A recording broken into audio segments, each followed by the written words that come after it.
Avec la communauté de communes, on a travaillé sur un projet d'aménagement du site de la Torche et on s'est rendu compte qu'on n'avait aucune donnée chiffrée. Et on s'est rapproché d'éco-compteurs avec le projet Visiteur Flow. On peut connaître la provenance des visiteurs, le temps qu'ils restent sur le site. Ce qui est intéressant dans la proposition, c'est que c'est corrélé aussi avec la météo, par exemple, avec la houle.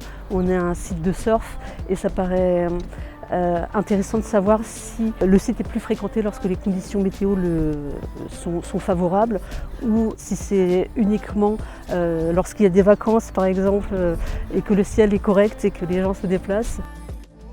L'utilité des données relevées par les compteurs posés sur site et les données GPS ont permis, dans le cadre de l'étude aménagement global qui a été menée, de vraiment orienter les futurs aménagements.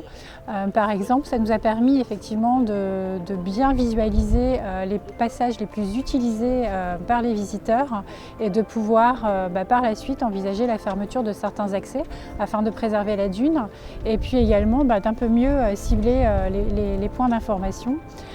Une autre utilité dans le cadre de l'aménagement et de la réalisation de la future maison de site, effectivement un peu de cibler les horaires d'ouverture, les saisons d'ouverture aussi, et puis peut-être dans cet objectif de mieux répartir les flux sur la journée, de se dire qu'on a peut-être intérêt à mettre des animations le matin pour désengorger le site après-midi.